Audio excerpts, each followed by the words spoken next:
नमस्कार बच्चों, संस्कृत विषय में आप सभी का स्वागत है। आज हम महाकवि कालिदास की रघुवंश महाकाव्य की पहली सर्ग का श्लोक नंबर 3 पढ़ेंगे। अर्थात हम क्या पढ़ने जा रहे हैं? चैप्टर 1 श्लोक नंबर 3। पहले 2 श्लोक हम पढ़ चुके हैं, आज हम तीसरा पढ़ने जा रहे हैं। पहले हम प्रोनाउंसिएशन करते हैं, अर्थात उच्चारण देखते हैं। मंदाः कवि यशः प्रार्थी गमिष्याम्युपहास्यतां प्रांशुलभ्ये फले लोभाद उद्बाहुरिव वामनः। अब हम देखते हैं इसका वर्ड टू वर्ड मीनिंग। मंदाह का अर्थ होता है मंद बुद्धि वाला। मंद होता है ना, धीमा, ठीक है। तो मंद मतलब स्लो बुद्धि वाला, कम बुद्धि वाला। कवि यशः प्रार्थी, कवि यशः का मतलब कवि के यश को, प्रार्थी मतलब चाहने वाला, इच्छुक। जो मतलब अल्प बुद्धि वाला व्यक्ति है, जिसकी बुद्धि कम है, वो महान कवि जैसा यश प्राप्त करना चाहता है।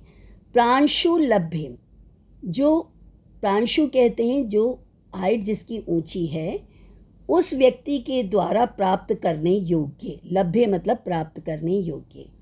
फले मतलब फल में। लोभात मतलब लोभ समझते हो ना, लालच। तो लालच से यानी कि उसको प्राप्त करने की इच्छा से।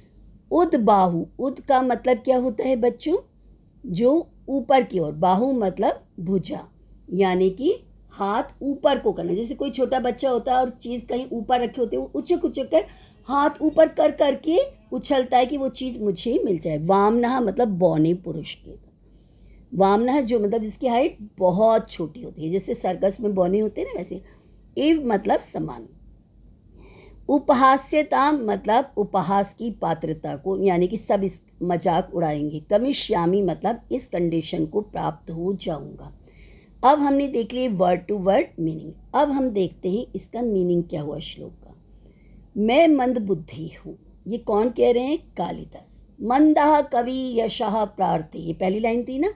मंदः कवि मतलब मैं मंद हूँ, कवि यशः प्रार्थी कवि की यश को प्रार्थना, कवि के यश की प्राप्ति करना चाहता हूँ। मेरी क्या प्रार्थना है, मेरी क्या इच्छा है कि मैं महान कवि जैसा यश प्राप्त कर जाऊँ, लेकिन मेरी बुद्धि कम है।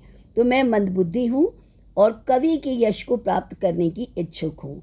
ऐसा मैं कालिदास उन्नत पुरुष के द्वारा, उन्नत पुरुष क्या हो गया? जिसकी हाइट बड़ी है, ठीक है, उस पुरुष के द्वारा प्राप्त करने योग्य फल की ओर लोभ से ऊपर हाथ किए हुए बौने व्यक्ति के समान उपहास का पात्र बनूंगा। ठीक है। तो इसमें क्या कहना चाह रहा है कवि कालिदास?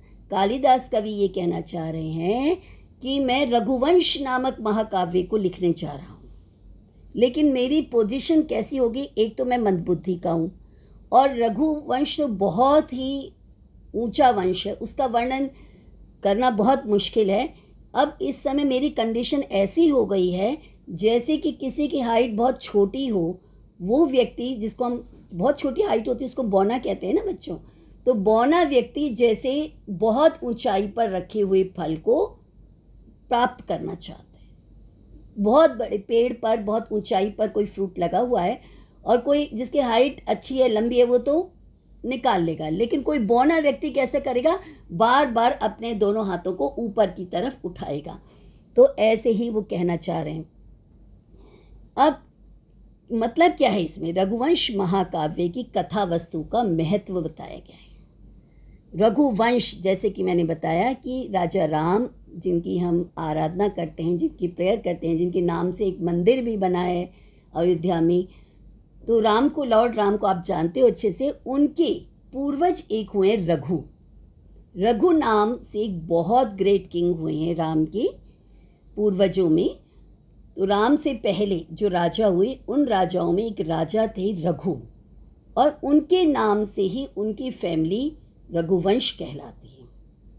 ठीक है, उनका कुल रघुवंश कहलाता है।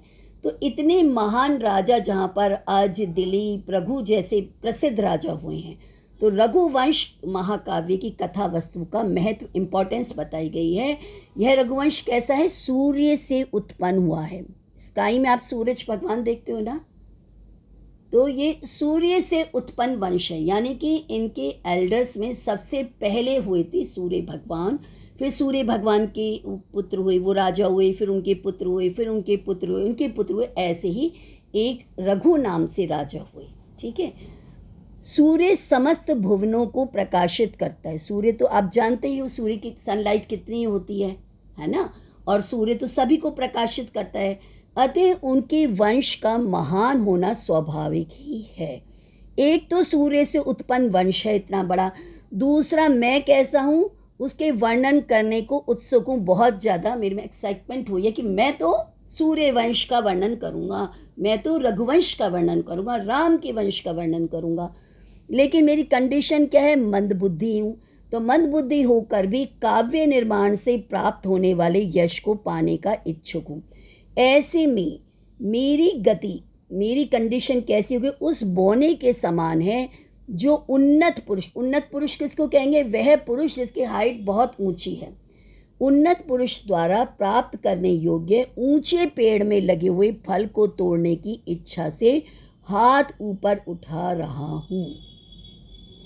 तो ऐसा पौना पुरुष, ऐसे छोटी हाइट का पुरुष जो बहुत बड़े पेड़ पर, बहुत ऊंचाई पर एक फ्रूट रखा है, फ्रूट लगा हुआ है, उसको तोड़ने की इच्छा कर रहा हूँ। ये उन्होंने एक एग्जाम्पल दिया है। वास्तव में जो महाकवि कालिदास हैं वो अद्वितीय प्रतिभा के धनी थे, बहुत ज़्यादा महान थे। और यहाँ पर जो वो अपने आप को मंदबुद्धि कह रहे हैं ना, तो मंदबुद्धि नहीं है, महान बुद्धि वाले हैं। लेकिन यहाँ पर वो अपनी विनम्रता प्रदर्शित कर रहे हैं। ये हमारी भारतीय संस्कृति है जिसमें महान लोग अपने आप को विनम्र प्रदर्शित करते हैं। नम्रता भारतीय संस्कृति का गुण है। तो जो भारतीय संस्कृति है वो रघुवंश में परिलक्षित होती है बार बार। और कालिदास जो है महान कवि हैं बच्चों, बहुत ही अद्वितीय प्रतिभा के धनी हैं, बहुत बड़ी बुद्धि है। और उनके जो महाकाव्य हैं आज भी पूरे वर्ल्ड में पढ़े जाते हैं। और रघुवंश नाम का महाकाव्य उनका बहुत ग्रेट एपिक है, बहुत बड़ा महाकाव्य है। यहाँ पर जो मंदबुद्धि कहा जा रहा है वो केवल अपने आप को विनम्र प्रदर्शित कर रहे हैं। कहते हैं ना, विद्या ददाति विनयम। समझ गए ना, पढ़ा हुआ ना आपने। जो विद्वान लोग होते हैं ना वो हमेशा विनम्र होते हैं। तो यहाँ पर उनकी विनम्रता ही है। बच्चों, समझ में आ गया है आपको ये श्लोक? मैं उम्मीद करती हूँ आपको ये समझ में आ गया होगा। अगर आपको ये मेरा वीडियो अच्छा लगा हो तो प्लीज़ इसे अधिक से अधिक लाइक, शेयर और सब्सक्राइब कीजिएगा। Thank you.